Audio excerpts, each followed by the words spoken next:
Bear? Hi all. Okay, that's a recording coming in. There you go, Bear. Bear is a highly experienced mediator, trainer, and with a broad range of skills, it says here, and expertise, over 20 years experience in both workplace and family mediation. She's also the current president of the Mediators Institute of Ireland, and she's in Cork, and she's our leader. So, hello, Bear. How are you, Bear? I'm very well, thank you, Scott. Thanks for that introduction. No problem. So the wonderful place of Cork is followed by Waterloo, and we have Anna Doyle. Anna is the International Network Coordinator of the MII and has 17 years experience as a mediator and international public servant for 5 decades, unbelievably, working mainly in areas of justice, the safety of air navigation, and business ethics. She now specialises in international workplace mediation from her practice in Waterloo in Belgium, serving the UN Global Mediation Panel and other international organisations. That's some CV there, Anna. How are you in Belgium? Great, thanks very much, Scott. Delighted to be with you today. Thank you very much for coming along. And finally, we have Bob. Bob Creagh is an MII Council member. Following a career in corporate and project recovery roles, Bob Creagh now practices as a mediator and dispute negotiator. Bob is both CEDAR and MII accredited and has been assisting clients resolving contractual performance and technical disputes in the major programme and project management space for the last 20 years. He acts primarily in the commercial, workplace and civil sector with a focus on small and medium enterprises, family-owned businesses, partnerships and individuals. And you are in the newly appointed city, I believe, of Bangor in County Down. Is that correct, Bob? Absolutely. One of the shiniest, newest cities with this place to park your yacht. That's excellent. That's a broad range in our international panel. I'm in sunny County Armagh. It's always sunny here. I don't know, some people apparently have snow. Don't believe it. So I said that the structure is fairly simple. What we're going to do in a minute, we have Alison, you can see there in the background working the tech. So what we're going to do is we're going to hold this Zoom meeting. We're going to watch a video. I am then going to put 3 questions to the panel. And once they've discussed certain things that are in those the video, what they take from the video, we're going to open it out to yourselves. So as you're going along watching this video, if you have any ideas, any questions, any comments, any suggestions, drop them in the chat and we'll bring you in at that period. If I could, just before Alison presses play on the video and I introduce the video, if you could switch your cameras off, I'll be switching mine off and so will the panel, just so that we can focus on the video itself. You should be muted at the moment. If you want to change your view, there's a little reset button up on the top right hand side in Zoom. And today's video is Julia Dhar, how to disagree productively and find common ground. Some days it feels like the only thing we can agree on is that we can't agree on anything. Drawing on her background as a world debate champion, Julia Dhar offers 3 techniques to reshape the way we talk to each other so we can start disagreeing productively, finding common ground over family dinners, during work meetings, and our national conversations. So we'll be looking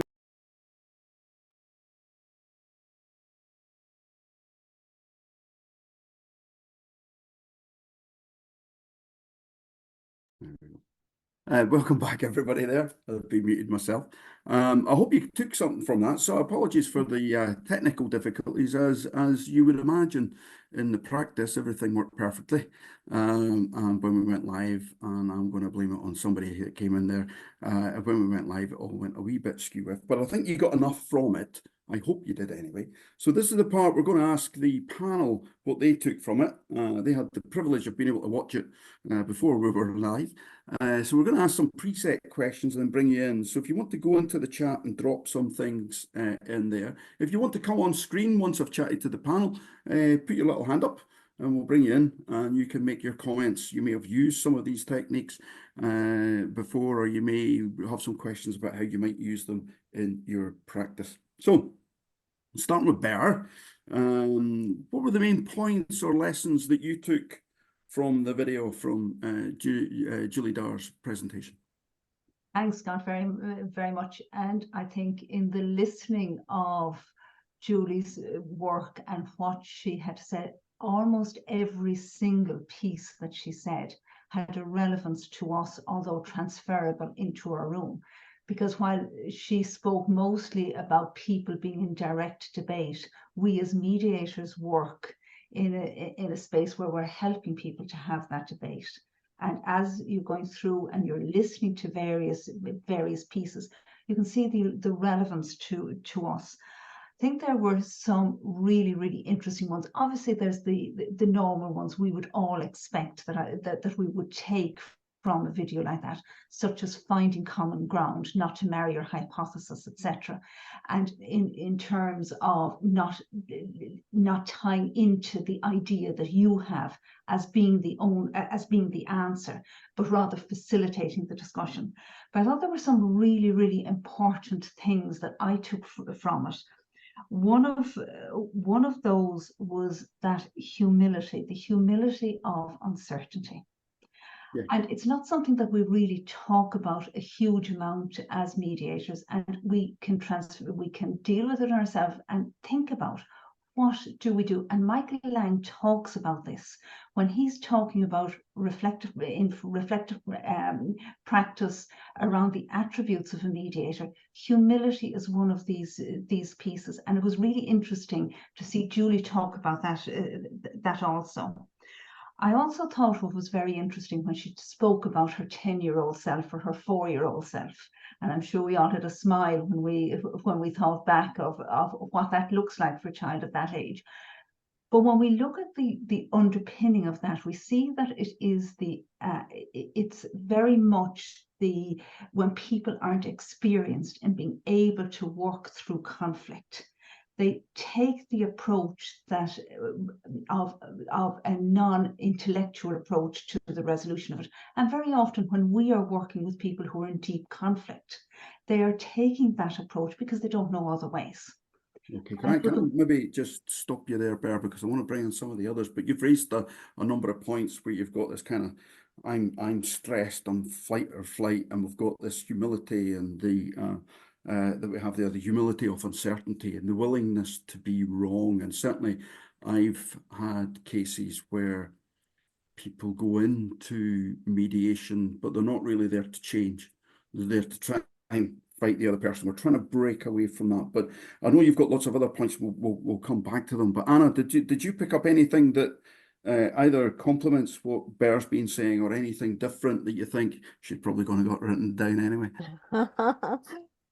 Yeah, thanks, Scott. Yeah, I've watched this a couple of times now, and you know, every time I see it, I take something different from it. And even just watching it there again today, something struck me that hadn't really struck me first time around. And isn't that sometimes what happens with conversations? You know, sometimes a light goes on and you think, well, I didn't see that before, or maybe I didn't hear that in the same way, or maybe I didn't understand it in exactly the same way. So I also, just in preparation for today, when I watched it the very first time, I looked to see when was this? And it was October 2018. And, you know, she opens the discussion by saying the public discourse is broken. And, you know, really, that hit me hard, because if she deemed that it was broken in October 2018, we've come a long, long way since then, and it hasn't been in the best of directions. So I think her message then is really very timely now. And it's a reminder for me that we don't always have to be looking for something new. I mean, it's great that you came up with this idea of having the TED Talks and bringing us together. But here's an example of something that was a topical discussion in 2018. It's even more relevant now than it was then. And it's just wonderful to get the opportunity of sitting around and really, you know, learning from it. And almost like we talk about recycling for the planet, but we sometimes really need to think about recycling our conversations as well. It's not about conservation, but it's about recycling conversations. And I think that's really something important. One other thing that I loved, and again, it hit me really just listening to it today, was that it's almost like drawing a circle around the dinner table, the workplace, and national conversations. And I thought, well, now there's an idea, because sometimes we really, we separate things a little bit in our head. We live maybe different lives if we're at the dinner table, or we're in the workplace, or we're in the national conversation.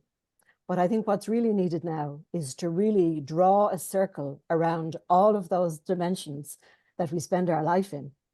But as good mediators, to be able to search out and open up that space of common ground where we can together get into a new shared reality, but a shared reality that's really relevant for our time, that's relevant for now, that's relevant in the moment. And that's why I think what we're doing today is wonderful, because we're doing it in the moment. We're sharing it together. We're experiencing it at the one time. And even with technical difficulties and all, it didn't really matter, because you just close your eyes and you listen to the video, or you listen to the voice. And sometimes that's what you have to do. You have to close your eyes and just listen. Pretend it's a podcast. No, I mean, I think what you're saying, which is that we're watching it in the moment, but just like you've picked up something today, and I was the same, I've watched it 2 or 3 times, and you pick up a different phrase and go, can I use that? We will pick up different things, even though we're watching the same stuff. And we can have the same conversation. 2 people can have a conversation, but they're picking up different things and different signals. And I suppose as mediators, we can, for me, the reason for running these things was we can all take kernels away. They might be different kernel for you than me, but we can take them away and try and apply them. I just want to bring Bob in. Bob, we've got the shared reality discussion there that Anna was chatting about, and there's other things that we might use, like Nancy Klein's time to think, to bring people in round the dinner table or whatever. And what did you take away from the video? I'm hoping Bob's still here. I can't see him. Is Bob unmuted anywhere? Yeah, I'd say he's unfortunately, Bob is not unmuted. So, I suppose my initial reaction to it was one of disappointment, because, and let me explain that.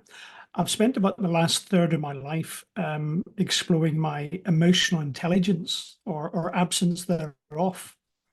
And just when I was getting on top of that, and I find out that I'm supposed to be having intellectual humility as well. So yeah, it's not a gender thing, but that's certainly it's reaching the point of my capacity. But just to pick up on Anna's point, I thought the vulnerability of the way she described her early experience was actually very informative. And let me take you back just for a second to young Bob. Hard to imagine, I know, but brought up in Northern Ireland at the height of the Troubles. I had the privilege of going to an all-boys grammar school. I had the further privilege of being in the debating society. And if we take that emotional intelligence and humility and bundle it all up into a hormonal 14-year-old, then you'll understand what I'm about to say next. So just as we were walking into the debating chamber, Mr. Souter took my brief and took the brief of my opponent, and he swapped our briefs over.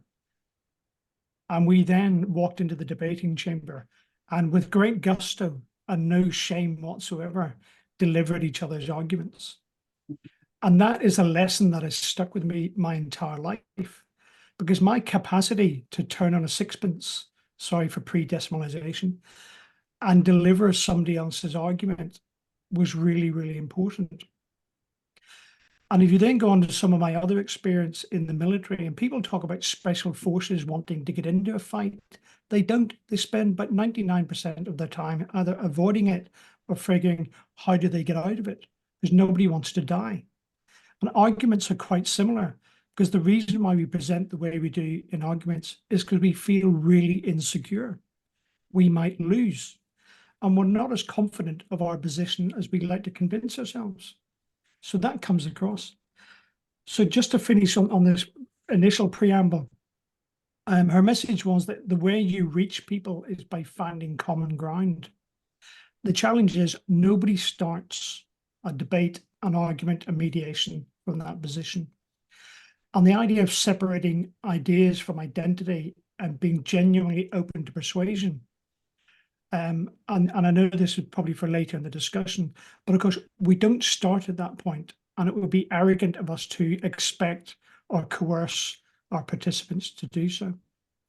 So I'll sum up by saying young Bob learned a lesson. I'm not sure that it stuck with him as well as it should by arguing somebody else's point of view.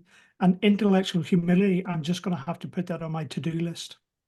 Yeah, the humility of uncertainty. It's the willingness to believe that you might be wrong. So I'll maybe stick with you, Bob, just for a little second there. But if you were looking at the lessons within that video, how might they be relevant to you and your mediation practice? You deal mainly at the moment in commercial, although I know that you've moved into family as well. But how might any of the kind of phrases or uses be useful for you in your mediation practice? Then I'll bring in the others.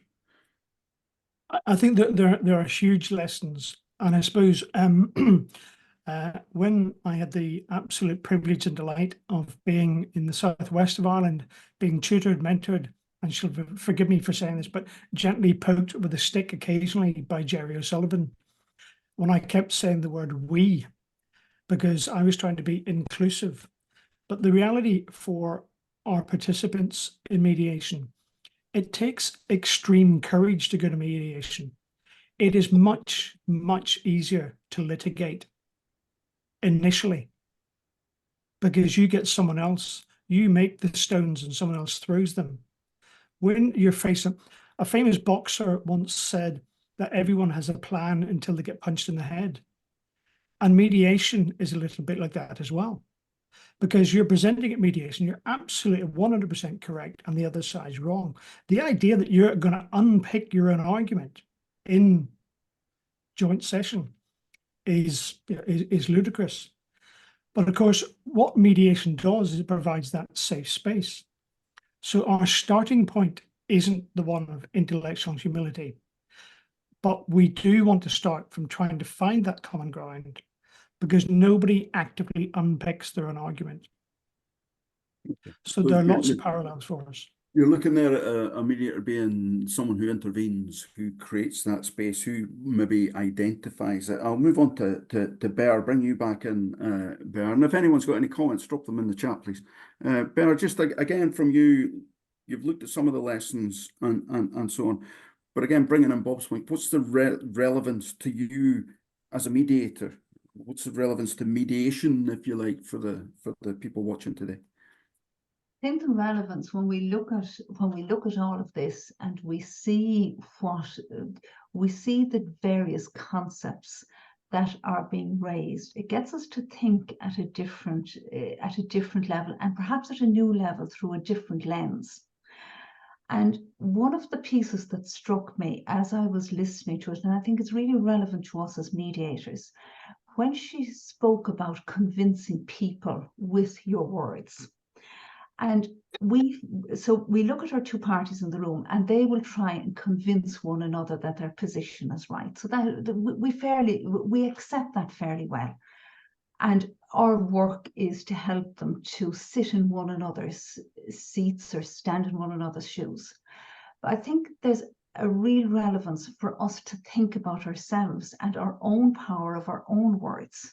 Because we as mediators, because of what we are working with and how we can use words and we can manipulate with words, we have to be really, really cautious that we don't convince with our words a position that we think is right for the people and interfere with the principle of mediation, that's self-determination.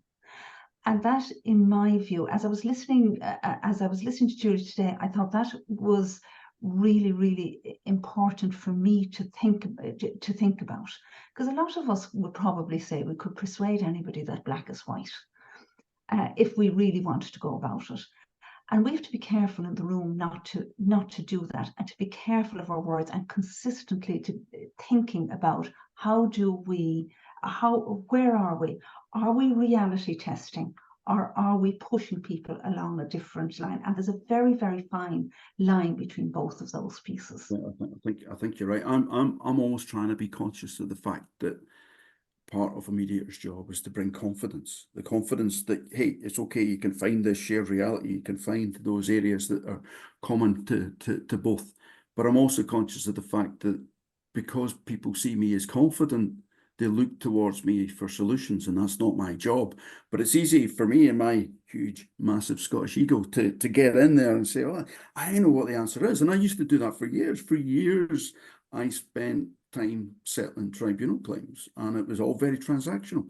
And I knew how it was going to settle. And I'm constantly trying to pull back on those things. So thank you for bringing that up about the differences and the danger of over mediating, if you like, in the process. That's pretty important. Anna, coming to you about how might any of the lessons from Julia's presentation there, how might that impact on mediation for you as a mediator, if you like, in your practice? Yeah, thanks, Scott.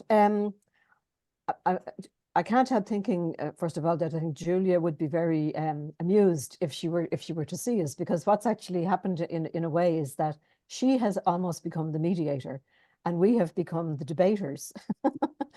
So it's almost as if we've changed places, but it just shows you that I think it's a good thing. It's a good reminder for us from time to time as mediators not to get stuck in our own little worlds.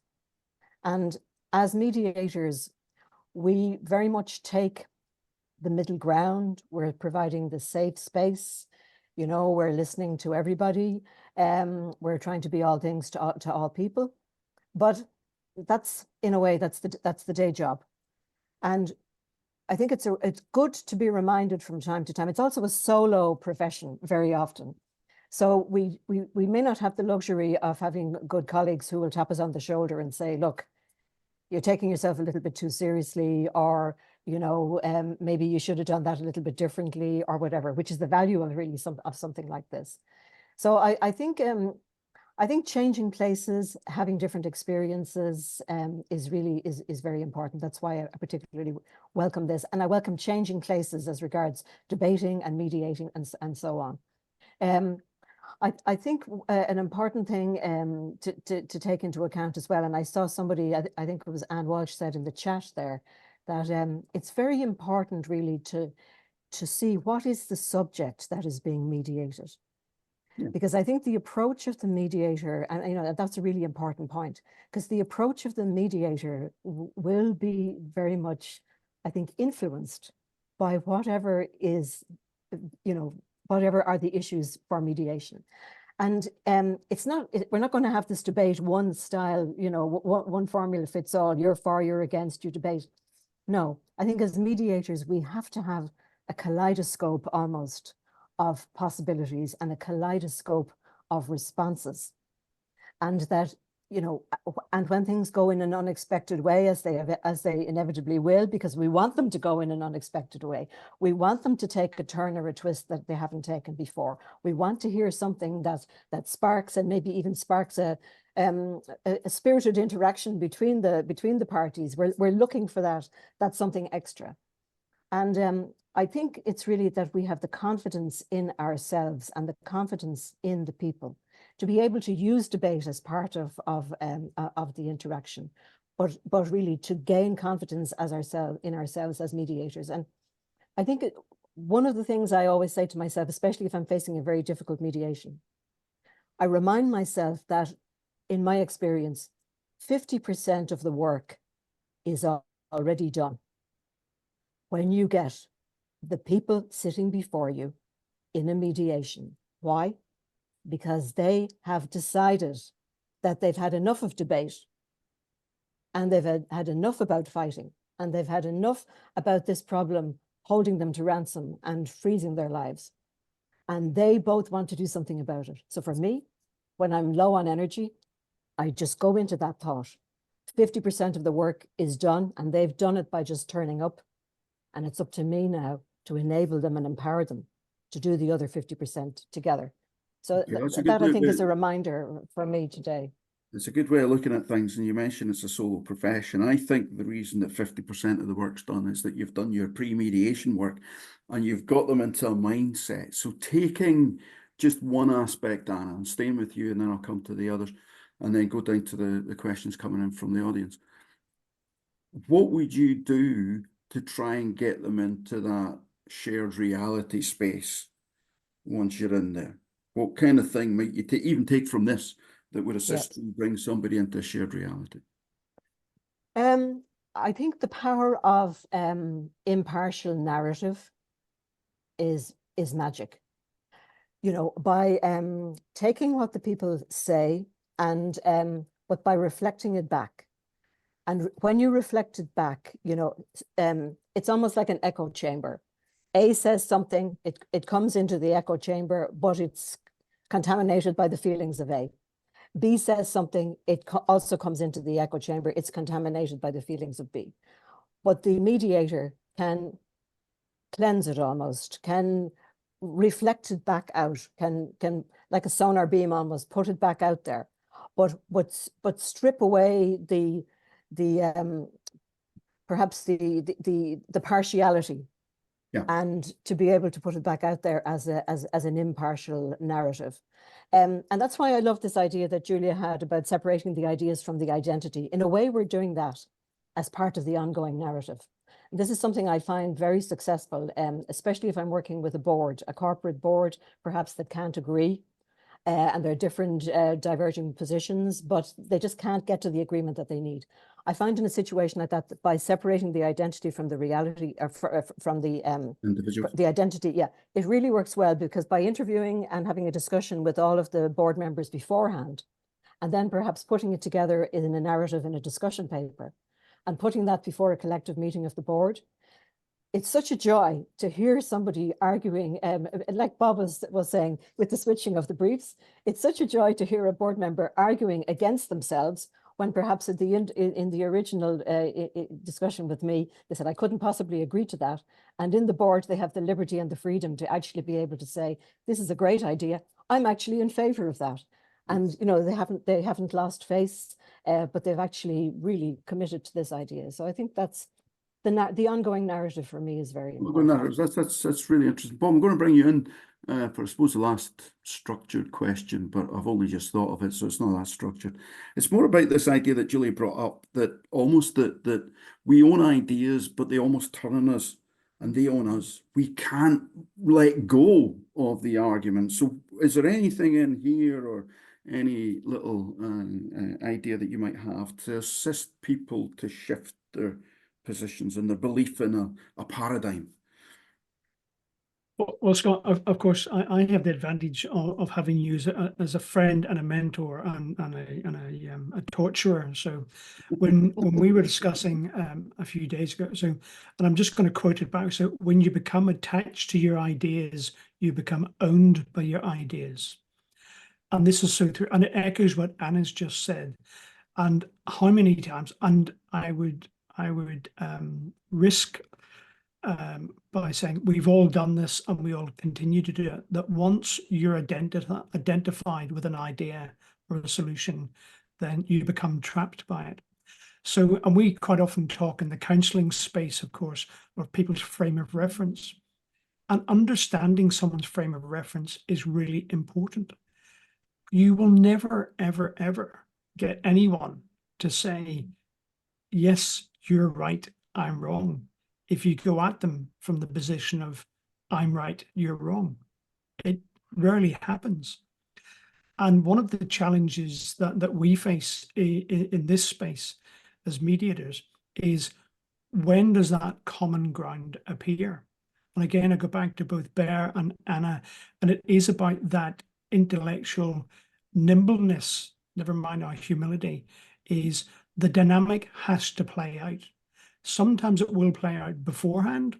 Sometimes it will play out during. Sometimes it won't play out till 3 o'clock in the afternoon when the rubber hits the tarmac and decisions have to be taken. So you do have to be nimble. And if you'd asked me the question I wish you'd asked, like those exam questions that I always wanted to answer in that grammar school, not the ones I was given, the ones I'd rehearsed, was if I was to define mediation, it's about giving people the opportunity, not the space, not the facilitation, not the answer. It's about giving them the opportunity of a future that's unencumbered by the past, but they have to do the unencumbering.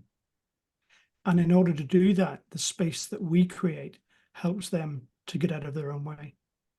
Okay, thank you very much, Bob. Bear, just coming back to you, you'd identified a number of things that Julia had come up here. Is there anything that, listening to the conversation we've just had, would particularly stick with you that might help unlock certain things? Well, when I listen to this, and I think Anna and Bob gave some really, really interesting ideas and so forth. And if I had to add to those, I think some of the pieces to help people to imagine that future, that unencumbered future, is to look to see what are the kinds of thinkings that they have, giving them that space to have the thinking. In my practice, I tend to use a lot of diagrams and stick figures to help people to think about what is their space and what does their drawing look like, and what do they believe the other person's drawing is like. And when we look at Julia talks about submitting your ideas anonymously. What we do is we have individual sessions with people in order that they can submit their ideas to us and explore their ideas in the security of a one-to-one meeting. And that's really, really useful in that creating that safe space for them to imagine what would it be like in 6 months' time if the space that they had was the ideal space that they wanted. And that creative thinking is a really, really good piece that we as mediators bring. Yeah, we do. We try and get them to reimagine what life would be like and what they would need rather than what they want, I suppose, in order to get to that lovely space and identify bits that are shared reality. And going back to Anna's point about reframing and so on, what we do is we try and, I suppose, express it in a way which highlights what they're really thinking, which is often vulnerabilities that we're trying to bring out. Those. Maybe just stick with you. There's a couple of questions in. Now, folks, if you want to send them in, drop them in. If you want to speak to the panel directly, put your hand up and Alison will unmute you. Here's Sean, who's come in and says, I find huge relevance to how mediation in terms of how we create respective dissonance and mutuality. Is there any comment you would have on that, Bear? Or well, in looking at it, I think first of all, some of the key words here that if I took Sean's piece on being that respect piece is really, really central, but that dissonance in creating a little bit of uncertainty around the certainty of thinking that comes into the room.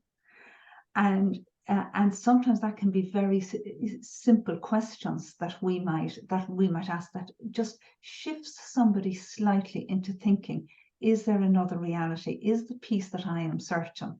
And I know that Sean will probably give an example around that piece that the judge always sides with one person, and that certainty that'll happen.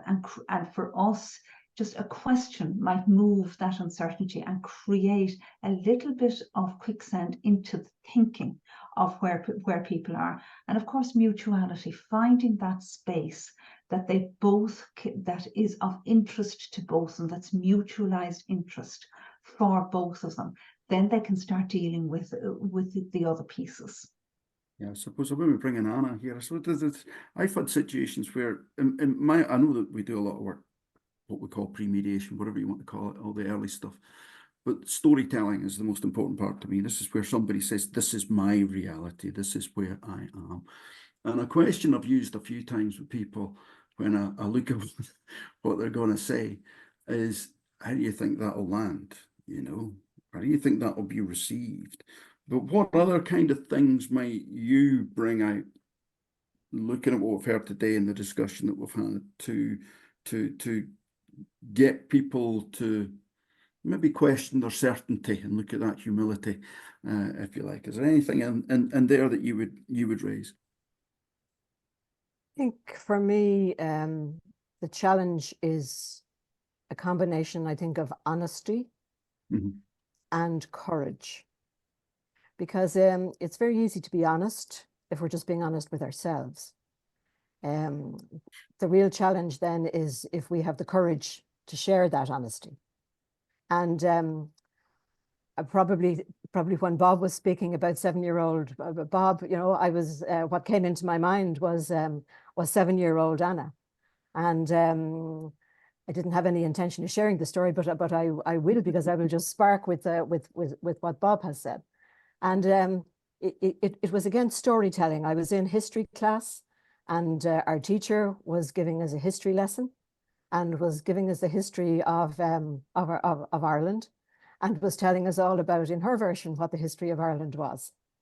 And she wasn't speaking very complimentary about the past 800 years. And I was sitting there age 7, and I remember putting my hand up. You know, I was quiet as a mouse, very, very shy. I wouldn't say boo to a goose. Put my hand up and said, teacher, what you're saying, I said, about more or less the last 800 years, but I didn't say it like that. What you're saying, I said, is painting people in a very bad light.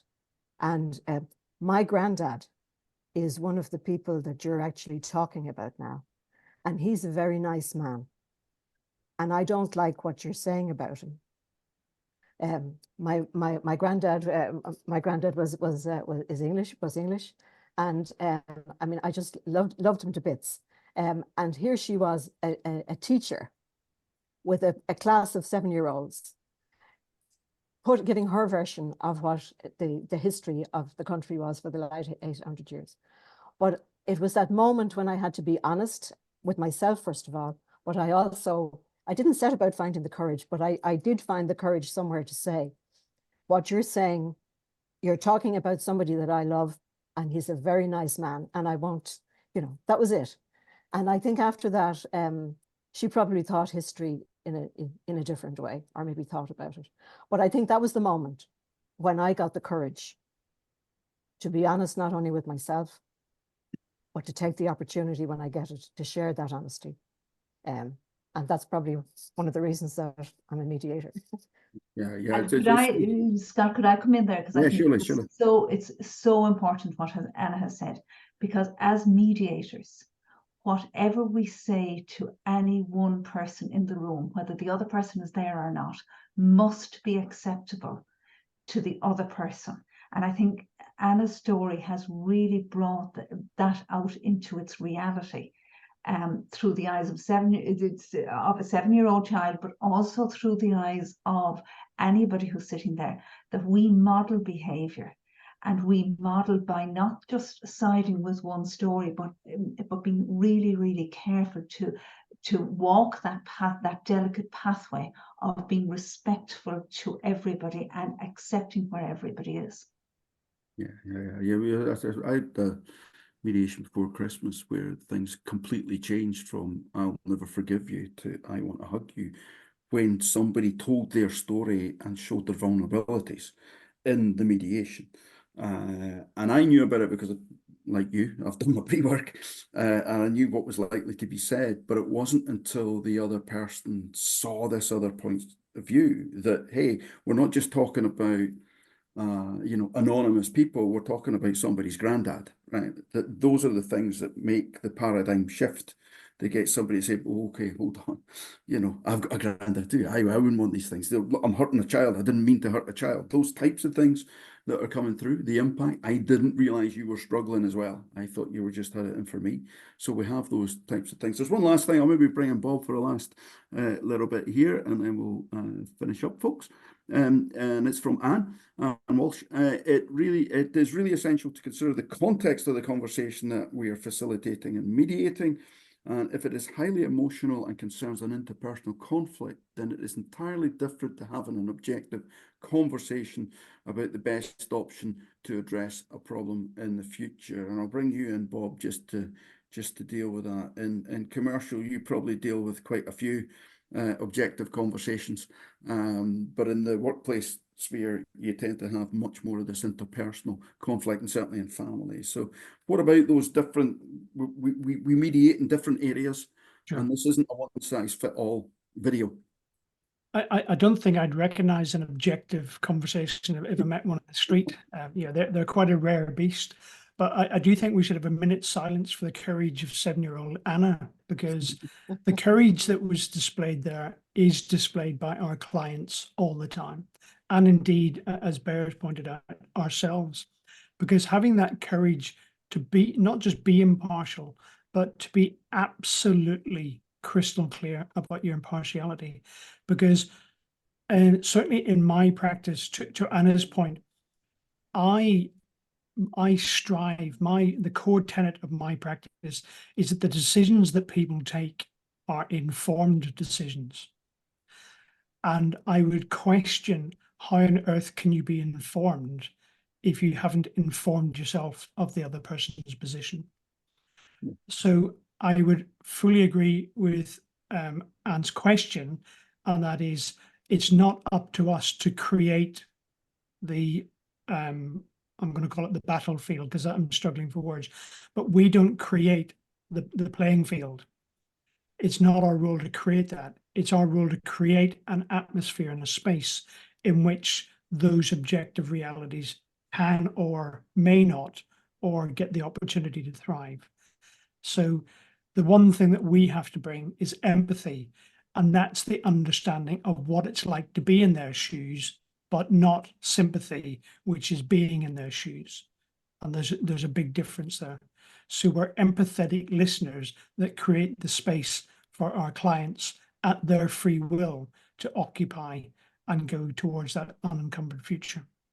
Okay, thank you very much. Thank you to Anna, to Bob, and to Bear, and to you for coming along. I think we have a slide, Alison, just to show everybody. Just while we're waiting on that, the next time we will meet and we will fix the technical issues, I would hope, is on the 20th of February. We do have some dates set out, so we'll send those dates out.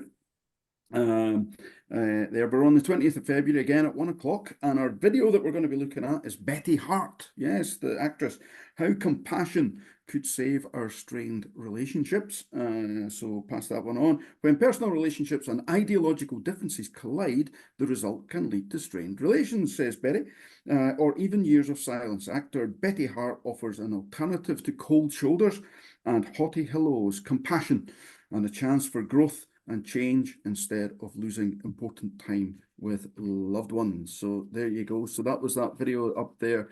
You can see where we're meeting the next time. Please come along. Let us know what you're thinking of the TED Talk Club. And hopefully we'll see you again. This has been recorded. We'll send you the recording. We'll send you the other dates and 1 or 2 bits of information. And please spread the word. And hopefully we'll see you next time. Okay, thanks very much, everyone. Thanks, Alison. Thanks, Scott, for organising. No problem. Thanks a lot. Thanks, everyone. Bye. See you next time. Thanks, Anna. Thanks, everybody.